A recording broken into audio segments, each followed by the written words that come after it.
네, 오늘 우리 마태복음 13장 말씀 통해서 우리 하나님 말씀 함께 듣겠습니다. 오늘 우리 교회 특별히 이번 주일을 교회 8주년 감사하고 기념하는 예배로 이렇게 함께 드리게 되는데요. 8년 이 시간을 생각을 해보니까 이제는 이제 결코 짧지 않은 시간을 우리 같이 교회로 보냈구나 하는 생각을 많이 하게 됩니다. 이렇게 8년을 우리를 위해서 지켜주시고 또 복 주시고 인도해 주신 하나님께 감사드리면서 또 오늘 특별히 우리 본문 말씀을 통해서 우리 주님이 우리에게 이 교회를 주신 의미와 또 뜻을 함께 우리가 살펴보기를 원합니다.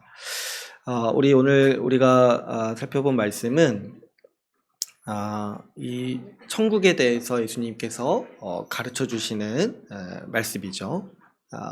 예수님은 이 천국에 대해서 우리에게 가르쳐 주실 때, 그 하나님 나라죠. 하나님 나라에 대해서 우리에게 가르쳐 주실 때 비유를 많이 사용하셨어요. 그래서 이제 마태복음 13장에는 그 천국에 대한 비유가 이렇게 많이 이렇게 모아서 나오고 있죠. 이제 오늘 우리가 살펴볼 말씀은 그 비유 중에 하나인데, 이 천국에 대한 비유 중에 가장 이제 유명한 비유가 이제 많이 아시다시피 그 씨 뿌리는 자에 대한 비유죠. 많이 들어보셨죠? 그 길가에 씨를 뿌리고 또 좋은 밭에 씨를 뿌리고 이것도 이제 무슨 비유냐니까 이 천국에 대한 비유라는 거예요. 근데 이제 그런 말씀을 하시던 와중에 또 이 천국의 또 어떤 모습을 가르치실 때 또 오늘 우리가 읽은 오늘 본문의 비유도 예수님이 가르쳐 주신 거죠.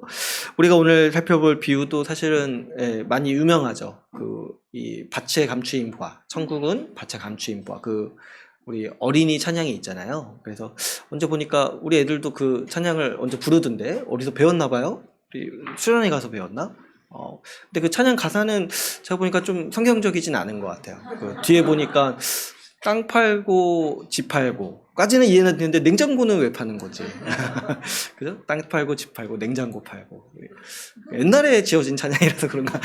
옛날에는 집에 이제 냉장고가 굉장히 귀한 그런 거였나 봐요. 아무튼 이제 지금도 뭐 마찬가지긴 하지만 아무튼 이제 우리가 많이 익숙하고 어렸을 때부터 들었던 비유인 거예요. 그래서 오늘은 이 비유가 어떤 의미 있고 또 이 비유가 천국에 대해서 무엇을 가르치는지에 대해서 우리가 좀 보기를 원하는데요. 예수님이 여기서 이렇게 천국에 대해서 가르치실 때 천국은 뭐와 같다는 거예요? 마치 밭에 감추인 보화와 같다. 이렇게 말씀을 하시죠. 근데 이제 예수님의 이 비유들, 이제 앞뒤로 이제 다 비유들이 있는데 이 비유들을 보면은 예수님은 이제 그 당시 사람들에게 익숙한 배경을 사용하세요. 그러니까 예수님이 살던 지역이 이 농사도 짓고 또 우리 많이 아시다시피 그 갈릴리 호수도 있어가지고 어업도 활발하던 지역이었잖아요. 그래가지고 예수님 비유를 보면은 농사 짓는 비유도 많이 나오고 또 그 물고기 잡는 비유도 많이 나와요. 왜 그러냐면 당시 사람들한테 이 친숙한 언어를 사용을 하시는 거예요. 그러니까 어쩌면 이 비유도 그 당시 사람들이 들었을 때 있었던 이야기들을 하는 것일 수도 있어요. 왜냐면은 실제로 있을 법한 사건이잖아요. 그러니까 그 당시 사람들에게 한번 화제가 되었던 거를 예수님이 그 이야기를 가져와서 뭐 이렇게 이것이 마치 천국과 같다라고 그 당시 사람들한테 익숙하게 말씀하시는 모습인 거죠.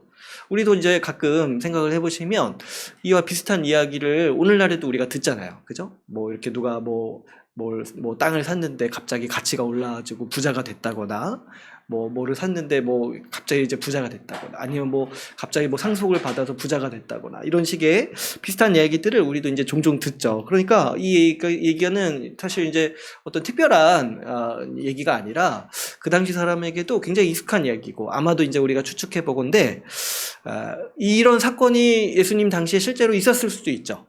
그래서 어떤 사람이 자기 전부를 다 팔아서 땅을 산 거예요. 근데 이제 막 주변에서 놀란 거죠. 아니 왜 전혀 가치도 없고 그렇게까지 할 만한 땅이 아닌데 어떻게 저 사람이 그렇게 사는가 해서 막 궁금하던 차에 어때요?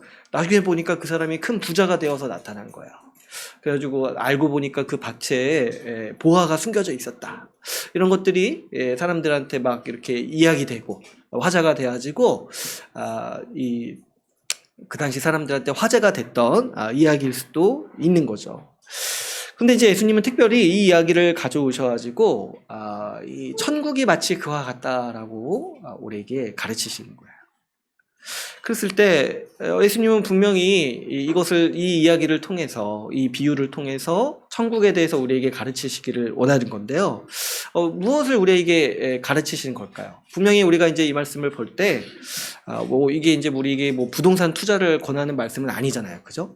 이렇게 평가절하된 땅을 노려가지고 이렇게 시세 차익을 노려라. 이런 식의 그 교훈을 주시려고 하는 건 아니겠죠. 예수님은 이것이 마치 천국과 같다. 천국의 어떤 특성을 우리한테 가르치시려고 할 때 이 비유로 우리에게 말씀을 하시는 거예요. 그러면 이제 우리가 생각을 해봐야 되죠. 이 이야기가, 이 비유가 천국에 대해서 어떤 모습을 가르치는가를 생각을 해봐야 돼요. 사실 이제 자세히 보지는 않겠지만은 그 13장에 나오는 거의 모든 비유가 거의 유사한 주제를 가지고 있어요. 근데 이제 그 중에 좀 말씀을 좀 깊게 보면은 천국은 마치 밭에 감추인 보화라고 말씀을 하셨어요. 근데 여러분 한번 생각해 보시면 이 말을 조금 바꿔가지고 천국은 보화와 같다 이렇게 말하면 어때요? 이거는 너무 당연한 말이죠. 천국이 보화와 같다. 천국이 그래서 정말 가치가 있고 정말 대단한 곳이다 라고 이렇게 얘기하신다면은 그거는 그냥 평범한 얘기고 사실 비유로 들 필요도 없는 얘기잖아요. 근데 이제 예수님은 뭐라고 말씀을 하시냐니까 천국은 그냥 보화가 아니라 뭐예요? 감춰진 보화와 같다. 그러니까 여기서 이제 예수님이 천국에 대해서 강조하고자 하신다는 거는 천국이 보화라는 얘기를 하시려고 하시는 게 아니라 어떤 얘기를 하고 싶으신 거예요? 천국이 감추어져 있다라는 말을 하고 싶으신 거예요. 그래서 이 본문은 어떤 천국에 대해서 어떤 속성을 우리에게 가르치시냐니까 천국이 감추어져 있다라는 걸 예수님이 우리한테 강조하고자 우리에게 주시는 말씀입니다. 그런데 여러분 이제 우리가 곰곰이 생각해 보면은 이런 식의 표현을 아마 이제 많이 못 들어보셨을 거예요. 그래서 천국이 감추어져 있다. 이 천국이 감추어져 있다라는 표현, 이 말씀은요, 사실 이제 그 당시 사람에게도 그렇고 또 우리에게도 생소한 표현입니다. 여러분도 이렇게 살아가면서 들었을 때 우리 천국에 대해서 감춰져 있다, 이렇게 얘기하시는 분들이 많이 없었을 거예요. 왜냐하니까 이 천국에 대한 오해가 있고 당시 사람들과 생각이 예수님이 다르신 거예요. 당시 사람들도요, 천국을 어떻게 생각했냐면 아직 오지 않았다고 생각했어요. 그래서 그 천국에 대한 태도가 뭐였냐면은 우리가 천국을 기다린다는 거였어요. 기다린다. 그래서 그 예수님이 이제 그 예루살렘에 입성하실 때 이스라엘 사람들이 환호하는 게 뭐냐면 드디어 우리 다윗의 나라가 오는구나. 천국, 우리가 기대했던 천국이 오는구나 이런 거였어요. 그러니까 이스라엘 사람들, 유대 사람들의 그 개념이 뭐였냐니까 우리는 천국을 기다린다, 천국을 소망한다 이런 거였다는 거죠. 또 이제 우리도 이제 비슷하죠. 우리도 이제 자꾸 이제 천국에 대해서 오해할 때 우리가 이 천국을 저 멀리 있는 어떤 세상, 여기가 아닌 다른 어떤 세상 이렇게 여기니까 자꾸 어떻게 얘기를 해요. 우리가 죽어서 천국을 간다, 우리가 간다 이렇게 생각을 하잖아요. 그러니까 우리는 이제 이런 식의 표현이 익숙한 거예요. 천국을 기다린다, 소망한다, 아니면 내가 천국 가기를 기다린다, 소망한다 이런 식의 표현이 익숙하죠. 그러니까 오늘 이렇게 예수님이 가르치는 이 말씀은 우리에게 굉장히 생소한 말씀입니다. 왜 그렇습니까? 이 천국이 감춰져 있다라는 이 말은요, 한마디로 무슨 얘기예요? 천국이 이미 우리 가운데 있다는 거예요. 그죠? 천국이 이미 우리 가운데 있어요. 근데 이제 왜 우리 눈에 안 보이냐니까 우리 눈에 감춰져 있다는 거예요. 그러니까 이 감춰져 있다는 표현은 그 당시 사람들도 그렇고 사실 참 안타깝지만 오늘날 우리에게도 큰 도전을 주는 말씀 중에 하나예요. 뭐냐니까 예수님의 주요한 가르침이 뭐냐니까 천국이 이미 임했다는 거예요. 예수님은 이렇게 말씀하시지 않은 거예요. 앞으로 천국이 올 것이다, 아니면 너희가 앞으로 천국에 갈 것이다 이렇게 말씀하시지 않은 거예요.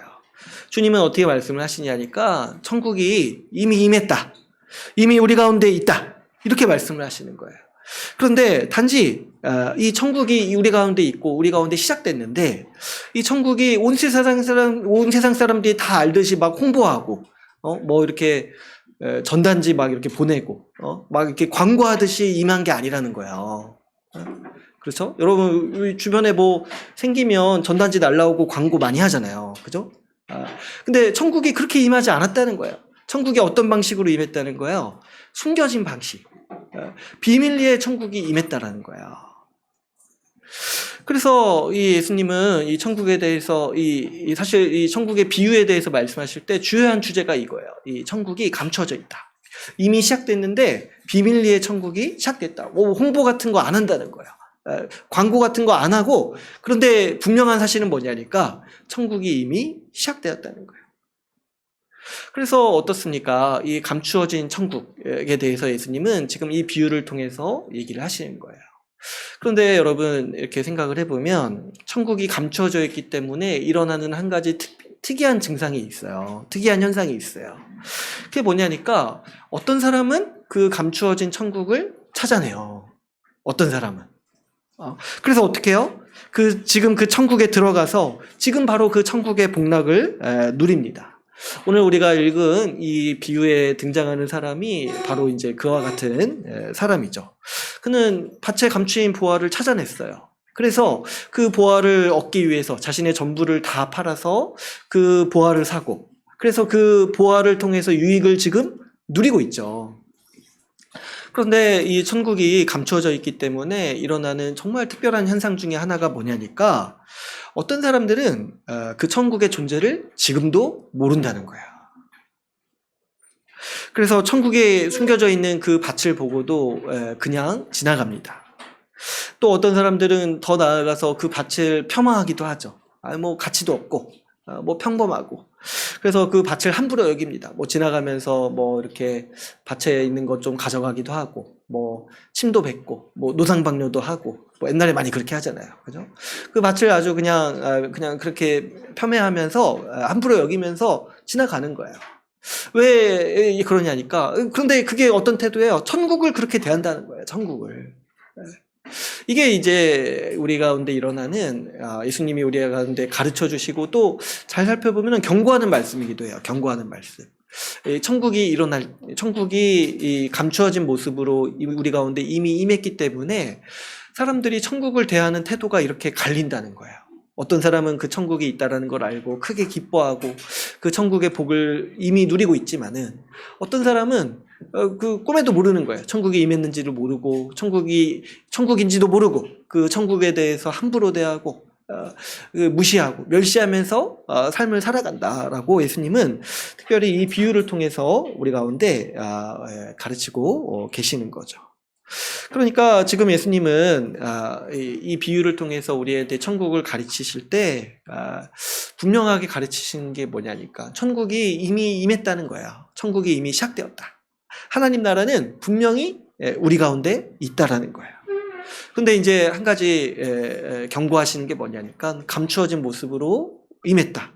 그래서 그 천국을 아는 사람은, 하나님 나라를 아는 사람은 바로 지금 들어가서 그 하나님 나라의 복락을 누리지만은 모르는 사람은 어떻게 된다는 거야? 끝까지 모르면서 그 하나님 나라에서 제외된 상태로 삶을 살아가게 된다는 것이 오늘 이 비유, 특별히 이제 마태복음 13장에 나오는 천국의 비유들이 공통적으로 얘기하는 천국의 모습인 거예요.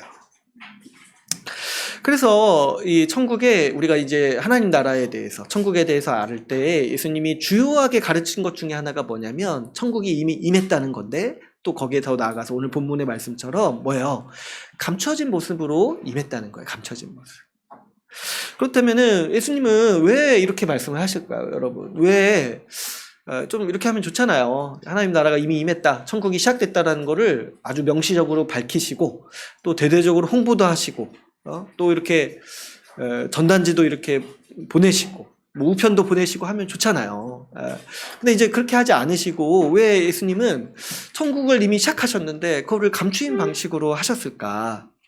그래서 이렇게 말씀하시는 이유가 있어요. 왜 그러냐니까 이 천국이요, 하나님 나라가 사람들의 기대와 다른 방식으로 임했기 때문에 예수님은 천국이 감추어져 있다라고 말씀을 하십니다. 이거를 이해할 때 우리가 이제 살펴볼 수 있는 본문이 이 다른 천국 비유예요. 다른 천국 비유.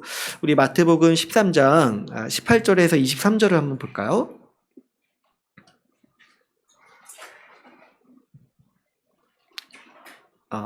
우리 같이 한번 읽어보겠습니다. 마태복음 13장 18절에서 23절 말씀 같이 한번 읽어볼게요. 시작. 그런즉 씨 뿌리는 비유를 들으라.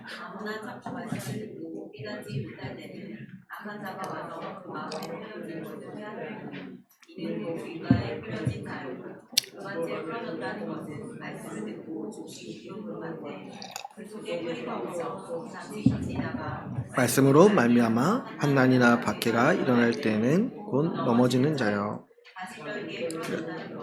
말씀을 들으나 세상의 염려와 재물의 유독에 말씀이 박혀 결실하지 못하는 자요. 좋은 땅에 뿌려졌다는 것은 말씀을 듣고 깨닫는 자니 결실하여 어떤 것은 100배, 어떤 것은 60배, 어떤 것은 30배가 되느니라 하시더라. 아멘. 네, 우리가 많이 알고 있는 그 씨 뿌리는 자에 대한 비유죠. 근데 이제 이 말씀을 어떤 분들은 좀 잘못 오해해가지고 이게 이제 말씀을 잘 들어야 된다, 라는 의미로 이제 이 비유를 받아들이시는 분이 있습니다. 근데 이제 뭐 그게 크게 잘못됐다기보다는 맥락을 오해하고 있는데, 뭐냐니까 이 비유가 어떤 비유냐니까 여기 본문에도 나오죠. 그 18절, 19절에 보니까 천국 말씀이라는 거예요. 천국 말씀. 예수님은 이 비유를 가르치실 때 천국에 대해서 가르치시려고 이 비유를 말씀을 하신 거예요. 천국에 대해서. 근데 이제 천국이 어떤 형태로 임했냐니까 천국 말씀, 말씀의 형태로 우리 가운데 임했다는 거예요.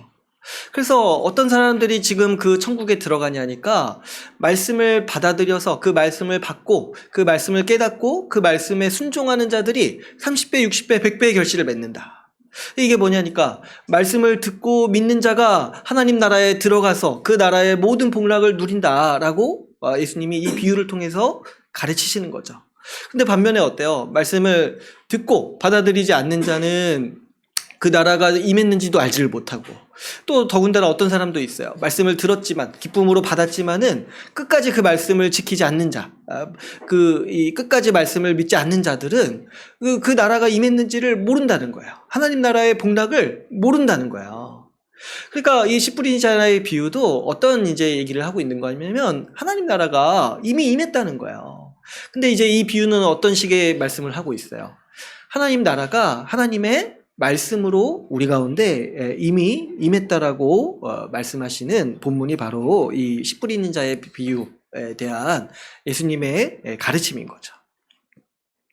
그래서 이 말씀이 가르치는 천국의 모습이 뭐냐니까 천국이 하나님의 말씀으로 임해서 그 말씀을 듣고 그 말씀을 믿고 그 말씀대로 살아가는 사람에게는 그 하나님 나라의 모습이 보인다는 거예요. 그 하나님 나라의 복을 30배, 60배, 100배의 복락으로서 누리는 것이 이미 임한 하나님 나라의 모습이다라고 지금 예수님은 이 비유를 통해서 우리 가운데 가르치시는 거예요. 그래서 우리가 이제 오늘 자세히 살펴보지는 않았지만은 이 비유를 하나님 나라에 대한 핵심 가르침이라고 말씀하세요. 이거를 모르면 아무것도 모른다 이렇게 말씀하실 정도로. 그래서 우리가 이해를 할 때 하나님 나라가 말씀의 형태로 임했구나. 그래서 그 말씀을 듣고 믿는 자는 하나님 나라의 복을 누리지만은 그 말씀을 거부하고 또 들어도 그 말씀을 끝까지 지키지 않는 자가 그 나라가 이미 임한 모습을 보지 못한다는 거죠. 그래서 이 하나님 나라가 이 말씀의 형태로 임했다라는 이 동일한 원리를 오늘 우리가 읽은 본문 44절 말씀에서는 감추어져 있다라고 우리 가운데 말씀을 하고 계시는 거예요. 그렇죠. 여러분, 우리가 하나님의 말씀을 대하는 태도를 보면은 똑같이 갈리는 걸 볼 수가 있어요. 어떤 사람은 하나님의 말씀을 자기의 생명처럼 여기고 그걸 정말 자기 중심으로 삼아서 그 하나님 말씀을 소중히 여깁니다. 왜 그러냐니까 그 말씀으로 우리가 하나님 나라의 복을 누리고 천국의 복을 누리기 때문에 그런 거죠. 근데 어떤 사람에게는 그 말씀이 아무것도 아닌 거예요. 말씀이 아무것도 아닌 거예요. 너무 흔하고 뭐 들어도 뭐 그런 거 그거 타고 뭐 들어서 좋을 때도 있지만 나쁠 때도 있고, 또 어떤 사람에게는 말씀이 아주 지겹고 이렇게 이제 이런 대우를 하나님 말씀이 받는 거죠. 그런데 반면에 그 말씀을 기뻐하고 즐거워하는 자는 어떤 사람들입니까? 그 말씀 안에 하나님 나라의 복락이 담겨 있다라는 것을 아는 사람이죠. 그러니까 우리가 생각할 때 하나님 말씀, 천국 이런 걸 대하는 태도가 똑같이 갈리는 거예요. 어떤 사람에게는 귀하지만은, 어떤 사람에게는 너무 귀해서 그것이 자신의 전부와 같지만은, 어떤 사람에게는 너무 하찮아가지고 정말 볼품없는, 그래서 하찮게 여기는 대상과 같다라는 거예요. 왜 이런 현상이 일어나냐니까 주님이 감추셨다는 거예요. 하나님 나라의 이 복을 말씀과 그 천국 그 자체를 말씀으로 감추셨기 때문에 우리 오늘날 이런 현상들이 나타난다는 거죠. 그래서 우리가 이렇게 이 비유들이요, 이미 임한 하나님 나라에 대한 말씀이고 이 천국에 대한 비유라는 것을 살펴봤어요. 천국은 이미 임했지만은 말씀의 형태로 임했기 때문에 어떤 사람에게는 감춰져 있다는 거예요. 그러나 그 천국을 볼 수 있는 사람, 그 말씀을 믿고 받아들이는 사람에게는 이미 임한 천국을 누린다라고 예수님은 이 비유들을 통해서 우리 가운데 가르쳐주고 계십니다. 그런데 여러분, 이 말씀들을 우리가 곰곰이 생각을 해보면 우리는 더 나아가서 이 감추어진 보화에 대한 비유가 이 곧 교회에 대한 비유라는 것을 우리가 알 수 있습니다. 왜 그렇습니까? 우리 주님께서는요, 말씀으로 교회를 세우셨어요. 그리고 주님은 교회의 말씀을 공급해 주시고 말씀으로 다스리시고 말씀으로 돌보십니다. 또 우리가 특별히 직분을 통해서 살펴봤듯이 이 말씀으로 통치하고 다스리고 우리를 돌보시기 위해서 어떻게까지 하셨냐니까 이 장로 직분을 세우시고 그 장로 직분을 맡을 사람들을 부르심으로써 우리를 말씀으로 충실히 돌보려고 하시는 것이 우리 주님의 뜻이죠. 그랬을 때 우리 주님께서 이 말씀에 담겨진 하나님 나라, 이 천국의 복락을 어디서 누리기를 원하시는지가 분명히 나타나는 거예요. 바로 교회를 통해서 우리가 천국의 복을 누리도록 하시는 것이 우리 주님께서 의도하시고 계획하신 뜻이라는 거죠. 우리 주님은 교회를 통해서 천국의 복을 누리도록 하셨습니다. 교회를 통해서 말씀을 배우고 말씀을 듣고 또 말씀의 지도를 받도록 정하셨어요. 그리고 교회의 도움과 그런 어떤 섬김을 받으면서 그 천국의 복락을 풍성하게 누릴 수 있도록 주님은 교회에게 복 주시고 교회를 특별히 돌보시고 다스리신다라고 우리 가운데 말씀하십니다. 그러므로 여러분, 오늘날 우리가 이미 임한 천국을 어디서 발견할 수 있습니까? 바로 이 교회죠. 교회가 아니라면 우리가 어디서 하나님의 말씀을 듣고 배울 수 있겠습니까? 교회가 아니라면 우리가 어디서 하나님의 말씀으로 지도를 받을 수 있겠습니까? 어디 뭐 세상에 성경 학원 이런 게 있는 게 아니잖아요. 그죠? 그리고 뭐 학원 다닌다고 해도 뭐 지도를 하고 그렇지는 않잖아요. 말씀에 합당하게 살도록 권면하고 뭐 그렇게 하지는 않잖아요. 그러니까 주님은 이 교회를 통해서 천국의 복락을 주셨다라는 것을 우리가 분명히 이해하고 우리 주님께서 다스리시는 천국, 우리 주님께서 복 주시는 천국이 바로 교회에 있다. 우리가 교회를 통해서 이 천국의 복락을 누릴 수 있다라는 것을 우리 주님은 우리 가운데 가르치셨습니다. 그런데 오늘 우리가 이 밭에 감추인 보화에 대한 비유를 통해서 살펴봤듯이 여기서도 우리는 이 밭에 감추인 보화가 야기하는 문제들과 똑같은 문제들을 우리는 발견하게 됩니다. 곰곰이 생각해 보니까 이 교회가요, 마치 그 밭과 같아요. 오늘 비유에 등장하는 밭과 같아요. 천국을 감추고 있어요. 천국을 감추고 있어요.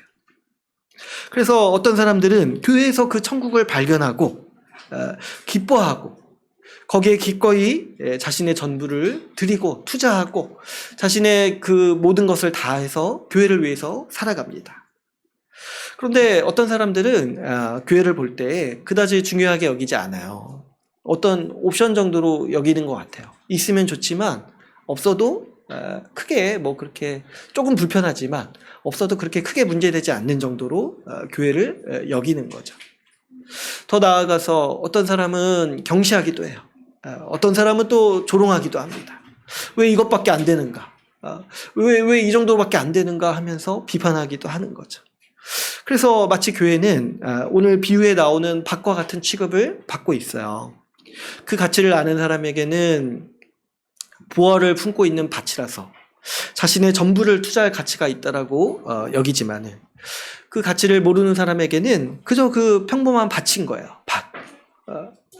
그래서 밭을 대할 때 대하는 태도처럼 대하는 거죠. 뭐 있으면 좋지만 뭐 없어도 크게 문제는 없고, 또 밭이 또 막 기분 안 좋을 때도 있어요. 그죠? 그 막 거름 냄새 풍기고 그럴 때 되면은 안 좋잖아요. 그래서 막 혐오하기도 하고. 그렇게 대하는 대상이 오늘날 우리가 대하는 교회의 모습이기도 하는 거예요. 그래서 이제 속상하기도 하죠. 우리가 이제 교회를 귀하게 여기고 정말 가치 있다 여기는데, 어떤 사람은 그런 마음이 아닌 거예요. 교회를 대할 때 하찮게 여기기도 하고 함부로 여기기도 하고 또 별거 아닌 거라고 생각을 하기도 하고. 그리고 제가 이제 여러 해 동안 겪었던 것 같아요. 왜 사람들마다 이렇게 태도가 많이 갈릴까? 어떤 사람은 정말 귀하게 여기는데 어떤 사람은 정말 하찮게 여기는, 어떻게 이런 게 있을 수 있죠? 어떻게 이게 동시에 있을 수 있냐는 거예요. 어떤 사람한테는 정말 귀한데 어떤 사람한테는 정말 하찮은 거예요. 그러다가 제가 최근에 이 말씀이 딱 생각이 난 거예요. 이 말씀이.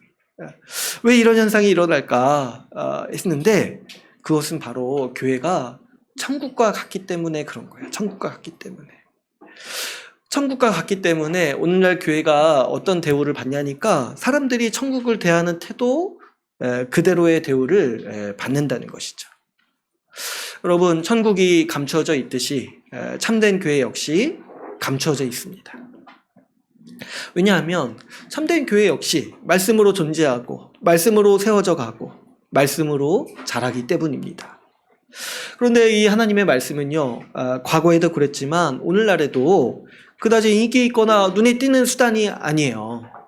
오늘날엔 더 그렇죠. 오늘날에는 이제 영상 문화가 발달해서 말로 하고 글로 하는 거를 누가 그렇게 즐거워합니까?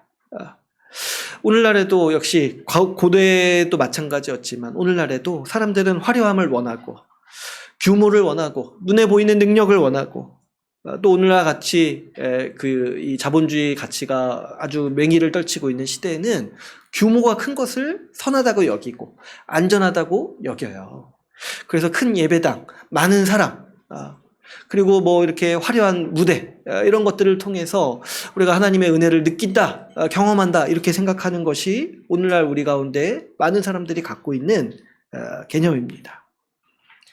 그러나 하나님의 말씀은 하나님이 일하시는 소박한 방식이에요. 그래서 우리 종교개혁자들이 이거를 알아가지고 그 교회를 화려하게 꾸미지 않았어요. 소박하게 꾸몄어요. 여러분, 그 성당 가보신 분들 있죠? 그 우리나라 성당 말고 로마에 있는 성당 같은 거 있잖아요. 누구 가봤죠? 로마 가보신 적 많다고 하던데 우리 교회. 뭐 바티칸이나 가보면 화려하죠. 그런 것들로 그 성당의 그 화려한 건축 양식 그리고 장식으로 하나님이 살아계시고 하나님이 임재하신다라는 걸 막 사람들한테 이렇게 압도하기 위해서 그렇게 지은 거예요. 그런데 이제 종교개혁자들은 그런 곳에 하나님이 있다라고 여기지 않았어요. 뭐라고 생각했냐면 하나님이 말씀 가운데 임한다라고 생각했어요. 그래서 종교개혁자들이 교회를 지을 때 소박하게 지었어요. 소박하게. 화려하게 일부러 그렇게 하지 않은 거예요. 화려하게 짓지 않고 소박하게 짓었어요. 그래가지고 이제 안타까운 게 뭐냐면 사람들이 거기로 관광을 안 가요. 볼 게 없어가지고. 그쵸? 여러분 언제 뭐 유럽 여행 가면서 종교개혁 뭐 성지 이런 데 가본 적이 있어요? 별로 유명하지도 않아요. 볼품이 없어서. 근데 왜 그렇게 했냐니까 하나님의 말씀이라는 방식으로 일하시는데 그 방식 자체가 소박한 방식이라는 거예요. 하나님은 요란하게 일하시기보다는 그분의 말씀이라는 인격적인 방식으로 우리를 대하시고 그 방식을 사용하십니다. 말씀으로 찾아오셔서 우리를 설득하시고 우리를 감화하시고 우리와 대화하십니다. 그래서 하나님의 말씀은 그래서 항상 동일한 대접을 받아요. 귀하게 여기는 사람에게는 그것이 자신의 전부지만 그것이 눈에 안 들어오는 사람들이 있는 거예요. 언제나 그 화려함을 원하고 능력을 원하고 규모를 원하는 사람, 지금이나 그때나 똑같아요. 고대나 똑같아요. 그런 사람들에게는 하나님이 성에 차지 않은 거예요. 하나님의 방식이 성에 차지 않은 거예요. 그래서 오히려 눈에 보이는 우상을 찾아가고 규모가 큰 우상을 찾아가고 그런 것들을 예배하면서 하나님이라고 홍보하고 이렇게 일한다는 거죠. 그러나 성경에서 일하는 하나님은요, 세미한 음성으로 일하신다고 말씀하시고, 심지어 이런 말씀도 있어요. 하나님은 숨어 계신 하나님이라는 거예요. 숨어 계신 하나님. 그렇게 우리가 눈에 보이고 화려한 방식, 그렇게 광고하고 홍보하고 그렇게 떠벌리는 방식으로 하나님이 일하시지 않는다는 거예요. 그런데 우리는 이런 하나님을 자주 오해해가지고 자주 어떤 실수를 저지르려면은 이 말씀을 가볍게 여기는 실수를 범합니다. 말씀을 소홀히 여기기도 하는 거죠. 말씀과 멀어짐으로 하나님을 떠나고 말씀을 외면함으로 우리는 천국에서 나가는 실수를 범하는 거예요. 왜냐하면 그 하나님의 말씀이 그렇게 막 자극적이지도 않고 그것이 막 그렇게 화려하고 그것이 막 그렇게 규모가 크고 막 이런 집에 어떤 압도함을 주지 않으니까 별다른 능력이 없다고 우리가 많이 오해하고 착각하게 되는 것이죠. 그렇기 때문에 우리가 이 교회에서 천국을 보지 못하는 원인이요, 반드시 어떤 것과 관련이 있냐니까 말씀을 대하는 태도와 관련이 있습니다. 말씀을 대하는 태도. 교회 자체도 그럴 수 있을 것 같아요. 교회 자체도 교회라고 이렇게 간판을 달았지만은 사실 하나님의 말씀으로 정직하게 그 교회를 세워가지 않는다라면 그 교회는 천국의 모습을 보지 못할 확률이 굉장히 크죠. 천국 자체가 어떤 세상이냐니까 하나님의 말씀으로 통치하는 세상이에요. 그런데 그 말씀과 상관없이 교회가 세워지고 교회가 운영되고 한다라면 그곳에서 우리는 천국의 모습을 보지 못할 것이죠. 또 그런가 하면은 여러분, 이거는 우리 개인마다의 상황도 개인차도 있다는 걸 우리가 이해할 수가 있어요. 개인차가 있다는 걸. 여러분, 아무리 좋은 교회에 다닐지라도 그 개인이 말씀을 듣지 않고 말씀에 순종하지 않는다라면 그 사람은 교회에 임한 천국을 보지 못할 수가 있다라는 거예요. 그죠? 교회 안에서도 이 밭에 감추인 보화 현상이 일어나는 거예요. 어떤 사람은 교회를 소중히 여기고 교회에 전력을 다하지만은 어떤 사람은 교회를 다니면서도 여전히 시큰둥할 수밖에 없는 거예요. 근데 이 차이가 원인이 어디에 있어요? 바로 하나님의 말씀을 어떻게 받아들이냐에 우리 이 차이가 있다는 거죠. 그래서 여러분, 우리는 이 말씀을 통해서 교회가 천국이 감춰져 있듯이 교회도 감춰져 있구나 라는 것을 배울 수가 있습니다. 여러분, 참된 교회가 주님의 섭리에 의해서 감춰져 있다 보니까 사람들은 그래서 어떤 현상이 일어나냐니까 교회를 제대로 보지 못해요. 교회를 제대로 보지 못해요. 그래서 교회를 향해 비난도 하고 또 때로는 가볍게 여기기도 합니다. 특별히 이제 교회 밖에서 이 교회에 대한 비판과 또 비난을 많이 하죠. 또 요즘 상황이 너무 좋지 않죠. 오늘날 이렇게 교회의 상황과 평판이 매우 좋지가 않은 걸 보게 돼요. 특별히 이제 요즘과 같이 이런 정치 집회에 교회가 동원되면서 많은 비난을 받고 있죠. 왜 교회가 그러냐? 왜 교회가 그 정도밖에 안 되냐?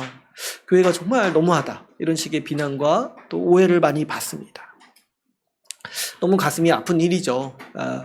또 그런가 하면은 교회는 또 내부에서도 그런 비난과 비판을 받아요. 교회를 다니는 사람들도 교회를 향해 좋지 못한 태도를 지닐 때가 많습니다. 그래서 가만 보니까 교회를 비판하는 사람들 중에 한 반 정도는 교회를 안 다니는 사람이고 반 정도는 교회를 다니는 사람들이에요. 그래서 정말 교회가 좋다고 하는 사람들이 오늘날 굉장히 극소수라는 거를 제가 좀 많이 생각을 하게 돼요. 어쨌든 교회를 다니는 사람들도 오히려 교회의 사정을 더 잘 알기 때문에 더 날카롭게 비판하고 더 정말 약간 이 푸대접하는 그런 이제 좋지 못한 태도를 보이는 경우가 많습니다. 제가 이제 종종 얘기하지만 교회를 이렇게 볼 때 약간 자기를 소비자로 여기는 듯한 태도로, 고객으로 여기는 태도로 교회를 대한다는 거야. 자기가 신자가 아니라 그냥 고객이에요. 교회 딱 왔는데 고객이에요. 나한테 좀 잘해줘야 돼, 교회가. 좀 못하면은 어떻게 해요? 이 교회는 나쁜 교회.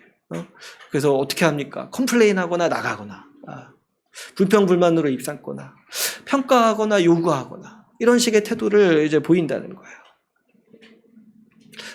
물론 이제 그런 어떤 사정은 있을 수 있죠. 이제 어떻게 어떻게든 뭐 교회를 이렇게 적응하고 다녀야 될 때 그 교회가 어떤지, 나한테 맞는지 어떤지 이런 거 파악을 해야 되지 않겠습니까? 예, 그래서 이제 어느 정도는 이해는 하지만 가끔 하다 보면은 좀 지나친 경우가 있어요. 제가 이제 우리 동료 목회자분에게 들은 얘기인데, 이제 그 교회에 이제 방문하신 분이 이제 교회에서 이렇게 한 2, 3주간 이렇게 지냈는데, 이제 교회를 나가시는데 이제 더 이상 안 오겠다 하시면 막 교회를 막 이것저것 평가하신다는 거예요. 그래서 평가하는데 막, 아, 이 교회가 이건 좋은데 이건 안 좋다, 이런 식으로 얘기를 한다는 거예요. 근데 어떻게 평가를 했는지 아세요? 이 교회 말씀은 좋은데 딴 게 안 좋다는 거예요. 아, 그 얘기를 듣는데 참, 그 말씀하시는 목사님은 그거 듣고 위로받았다고 오히려 하시는데, 말씀이 좋다고 하면은 뭐 전부 좋다는 얘기니까 목사님 생각에는. 근데 그 고객님 입장에선 그게 아닌 거예요. 말씀은 좋은데 딴 게 부족한 거예요. 그래가지고 이제 안 오겠다, 이제 다음부터. 그런 얘기를 그렇게 했다. 아, 근데 제가 옆에서 듣는 너무 마음이 안 좋은 거예요. 너무 마음이 안 좋은 거예요. 하나님 앞에서 그렇게 말할 수 있어요? 하나님 말씀은 좋은데 딴 거는 별로예요. 이렇게 할 수 있냐는 거예요. 정말 이렇게 너무 그분은 아마 몰라서 그러는 거예요. 몰라서 그러는 거예요. 제가 뭐 비난하는 게 아니라 너무 모른다. 교회를 정말 너무 모른다. 하나님이 어떻게 일하시는지 너무 모른다. 이 생각이 드는 거죠. 또 어떤 사람들은 교회를 함부로 대하기도 합니다. 이 교회 어떤 것들을 막 다 누리다가 또 이렇게 뭔가 이렇게 안 좋은 거 있으면 불평불만으로 일삼고, 또 교회를 함부로 대할 때 이 뭐 이렇게 좀 약간 이제 뭐랍니까, 사람들에게도 함부로 대하기도 하고, 그래도 괜찮다고 생각을 하는 것 같아요. 그래서 제가 또 그 비슷한 얘기를 들은 게 있는데, 어떤 방문자가 이제 교회에 오신 거예요. 근데 이제 많이 친해졌어요. 그리고 그분도 이제 열심히 이제 적응해 보겠다고 하신 거예요. 근데 이제 그 교회가 어디 이렇게 나들이를 가려고 하는데, 그 방문자분이 이제 차가 있으셨어요. 그래가지고 어떻게 했냐면 그분 차에 교회 사람들이 타고, 그리고 또 몇 차로 이렇게 나눠서 나들이를 가기로 이제 정한 거예요. 근데 이제 그 나들이를 가기로 한 전날에 그 방문자가 전화가 와가지고 자기 이제 못 다니겠다 한 거예요. 왜 그러냐니까 너무 직장이 피곤하대.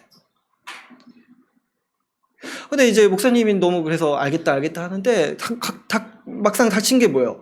내일 그분 차 타고 가기로 했는데 그분이 안 오시겠다고 하면 어떻게 하자는 거야.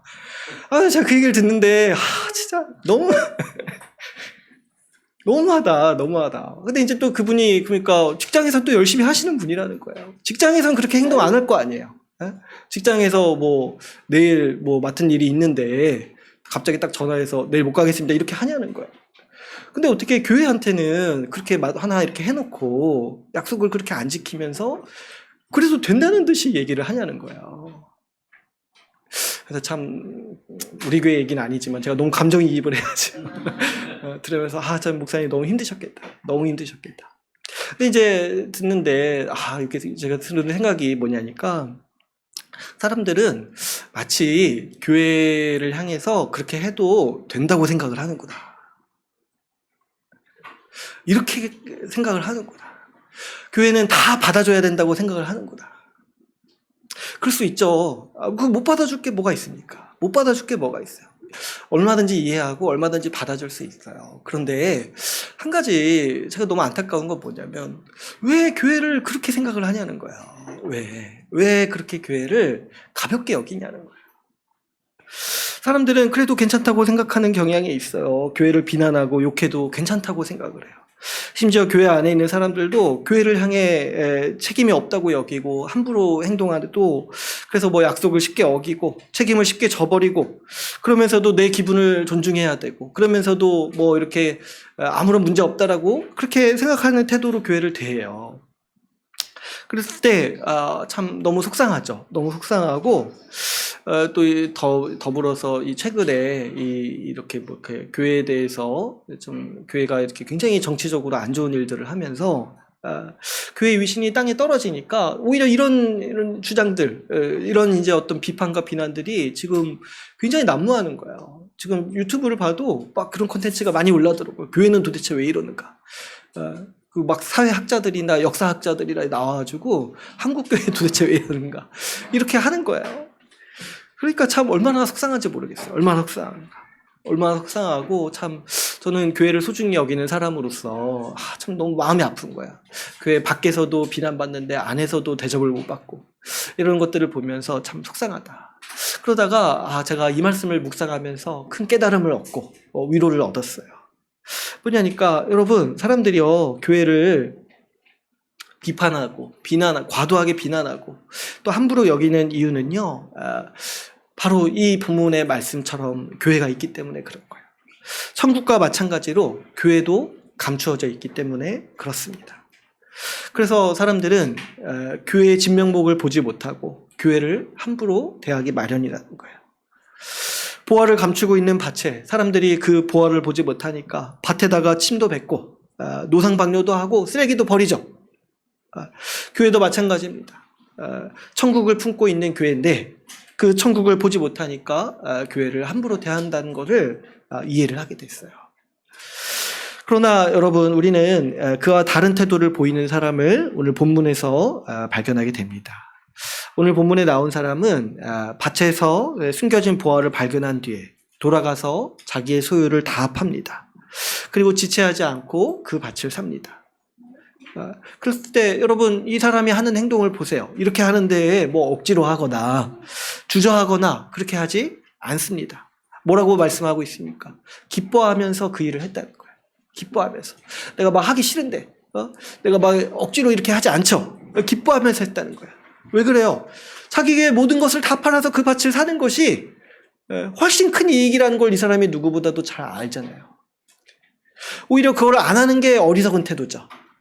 밭에 보화가 감춰져 있다는 거 아는데 그 밭을 사지 않고 끙끙대고 내가 지금 이렇게 헌신해서 내가 이렇게 수고해서 이 밭을 살 필요가 있을까 이렇게 막 고민하는 사람이 누가 있냐는 거예요. 그걸 사기만 하면 30배, 60배, 100배의 이익을 누리는데 누가 그렇게 가만히 있냐는 거예요. 자기의 모든 것보다 밭에 숨겨진 보화의 가치가 비교도 할 수 없을 정도로 크기 때문에 기쁨으로 자신의 모든 것을 다 팔아서 그 밭을 사는 모습을 우리가 보게 됩니다. 마찬가지로 여러분, 하나님의 말씀을 듣고 교회에 임한 천국을 본 사람은요, 자신의 전부를 다해서 교회를 위해 살아갑니다. 이렇게 살아가는 데에 어떠한 주저함이나 괴로움이 없습니다. 왜냐하면 자신의 재산 또 자신의 어떤 노력, 그런 공로로는 도저히 얻을 수 없는 천국의 복이 교회에 있음을 보기 때문이죠.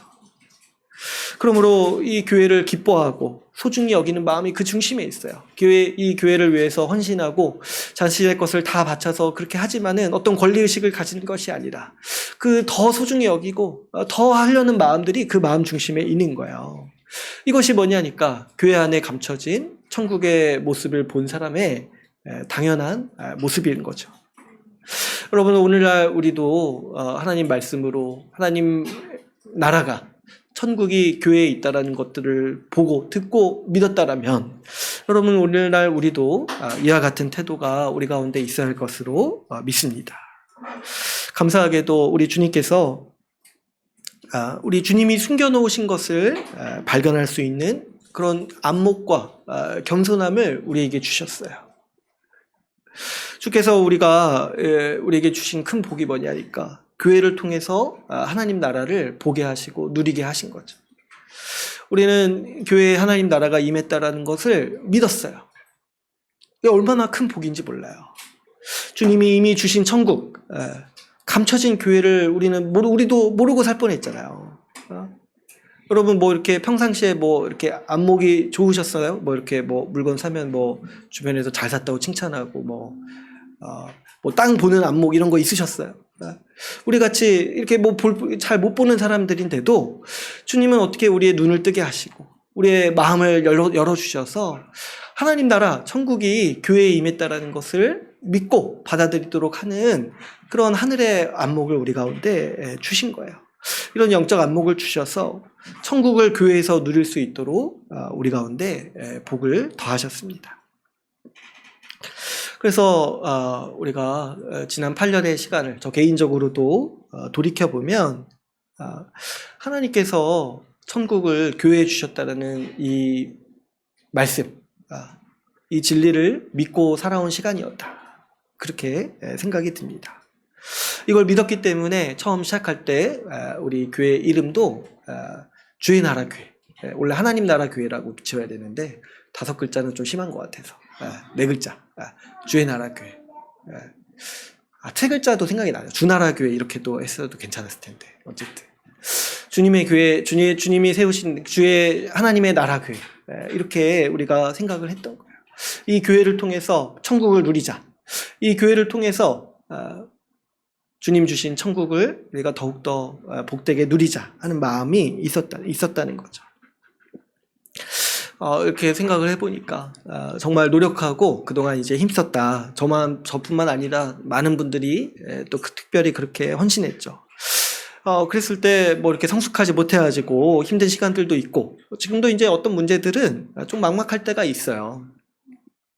근데 이제 그래서 이제 좀 더 수고하고 더 힘을 내야겠다 그런 생각도 드는데, 그럼에도 이제 변하지 않는 마음이 있다라면 그런 생각인 거예요. 내가 이 교회를 위해서 헌신하고 수고한 것보다 교회가 저에게 주는 복이 훨씬 크다는 생각이 더 들어요. 교회가 매주마다 같이 함께 이렇게 예배를 드리게 하시고, 함께 이렇게 말씀을 듣고 살아가는 분들과 교제하게 하시고, 제가 이제 설교하긴 하지만 그 또 설교한 말씀을 가지고 여러분들이 저한테 얘기를 해줄 때 제가 얼마나 큰 힘이 되는지 몰라요.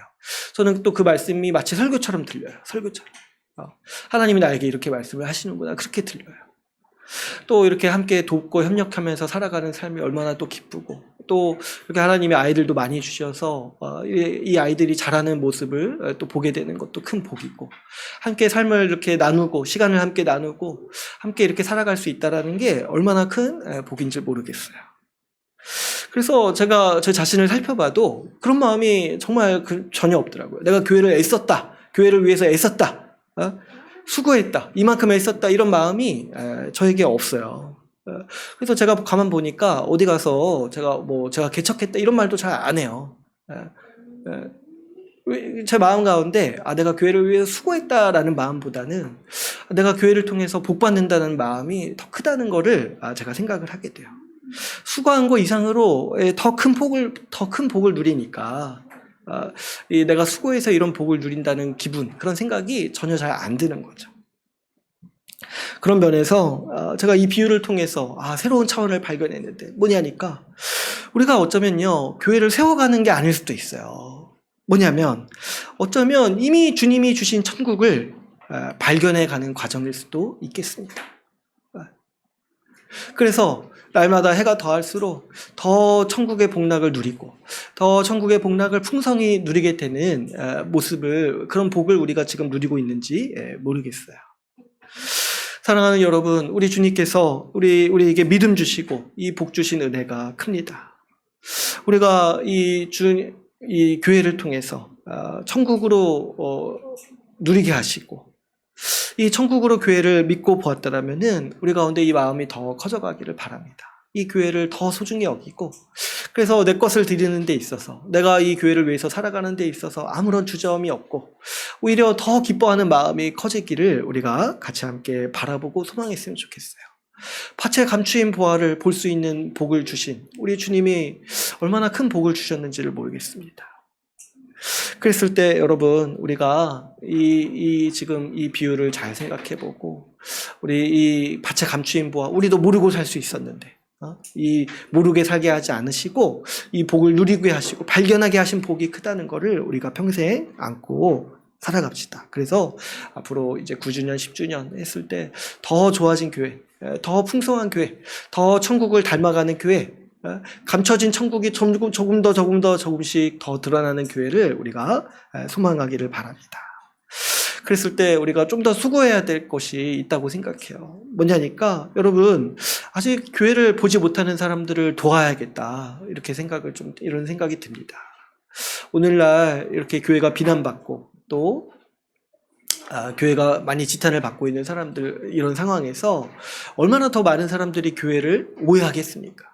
그래서 우리가 특별히 교회 밖에 있는 사람들한테 긍휼히 여기고 교회 밖에 있는 사람들에게 복음을 전하고 교회와 함께 살아가도록 도울 필요가 있겠어요.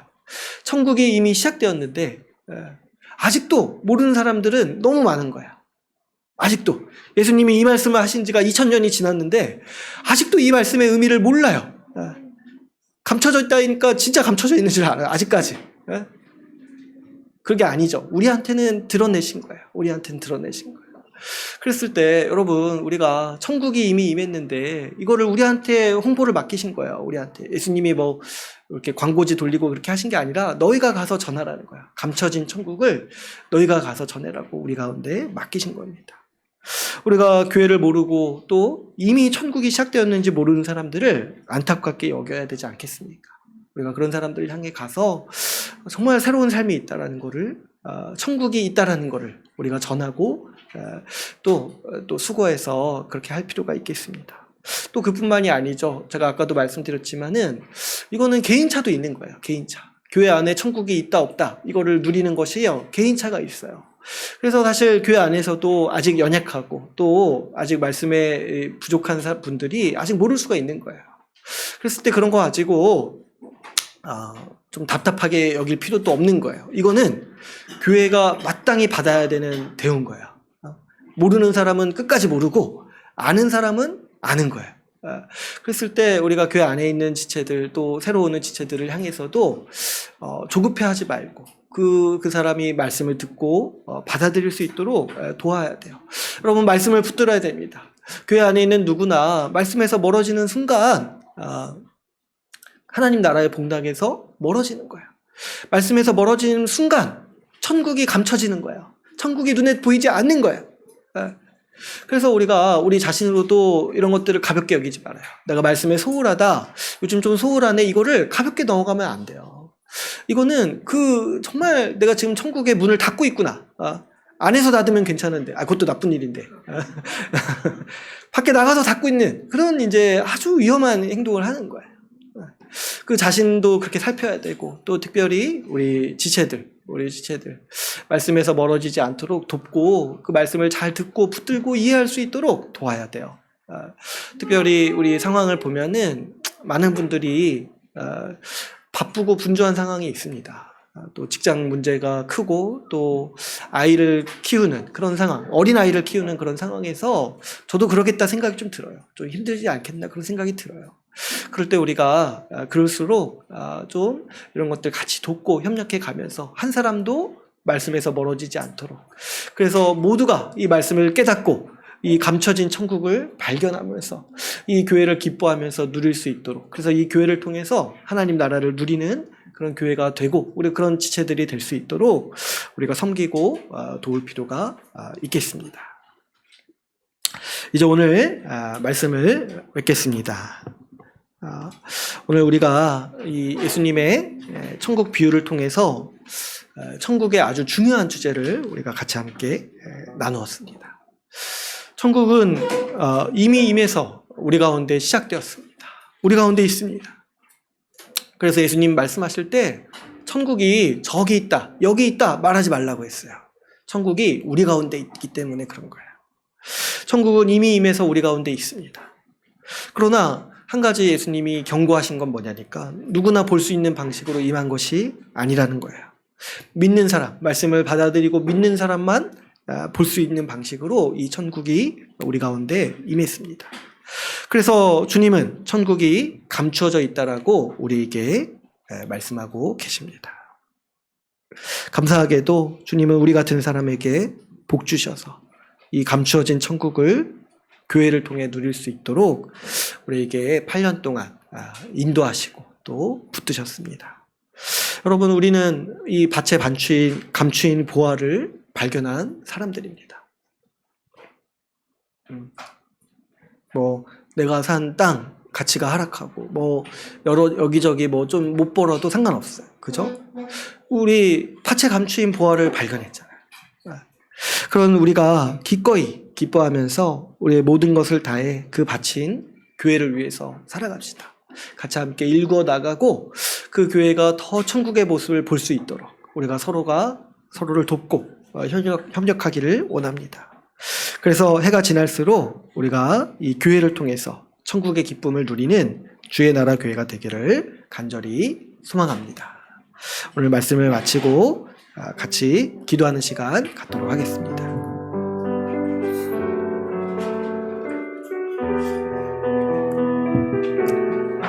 우리 이 시간 기도하실 때 먼저는 감사의 기도를 드립시다. 우리도 감춰진 천국, 감춰진 교회를 오해하고 또 못 보고 살 뻔했는데 어떻게 주님이 우리 같은 자들을 생각하셔서 말씀 듣게 하시고 깨닫게 하셔서 이 하나님 나라가 이미 임했고 그 천국이 교회를 통해서 드러났다라는 것을 알게 해주신 우리 주님께 감사하고 또 특별히 우리 주의 나라 교회를 통해서 이 천국의 복락을 누리도록 하신 우리 주님의 은혜에 감사합시다.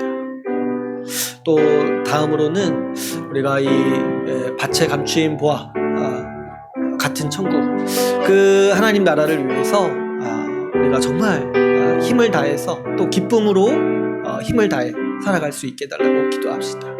수고하고 헌신하는 것들, 그런 것들을 통해서 그런 것들을 아까워하거나 주저하거나 그런 마음 버리고 주님이 더 큰 복 주셨다 생각하고 우리 하나님께서 이 천국을 누리도록 우리 30배, 60배, 100배의 결실을 이미 주셨다라고 우리가 믿고 받아들임으로써 우리가 이 교회를 위해서 또 교회를 통해서 헌신하고 그렇게 살아갈 때 또 교회를 통해 천국의 복을 더 충만하게 누리는 교회가 되게 해달라고 우리 같이 주님 이름 부르면서 함께 기도하겠습니다. 주님 감사합니다. 오늘 이 시간 이 말씀 통해서 새로운 깨달음을 주시고 또 통찰을 주심을 감사합니다.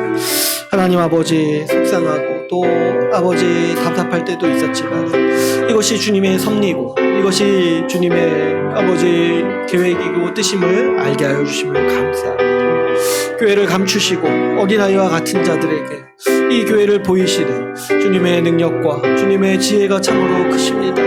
주 하나님 아버지 저 같은 자에게 어리석고 또 저같이 아버지 고집이 큰 세세한 자에게 이렇게 겸손하게 낮추시고 숨어있는 교회, 숨어있는 천국, 숨어 계신 하나님을 보게 하여 주심을 감사합니다. 하나님 아버지 붙들어 주시고 함께하여 주셔서 주님께서 이 교회를 위해 살아가게 하여 주시고 아버지 수고하고 노력할 때 아버지 그것이 주저하지 않게 하여 주시고 또 힘들다 여기지 않게 하여 주시고 아버지 이미 받은 복을 누린다 생각하게 하시고 아버지 그 하나님의 말씀에 따라 현실을 다시금 보게 하여 주시고 새로운 마음도 먹게 하여 주시옵소서. 하나님 아버지 붙들어 주시고 함께 하여 주시옵소서. 이 교회가 통해서 더욱더 강건해짐으로써 하나님 우리가 천국의 복락을 더욱더 누리게 하여 주시고 우리 아이들도 교회를 통해 천국이 어떤 곳인지 누리고 보고 들을 수 있도록 주님 인도하여 주시옵소서. 주님 함께하여 주시옵소서. 주님 인도하여 주시옵소서. 아버지 붙들어 주시기를 소원합니다.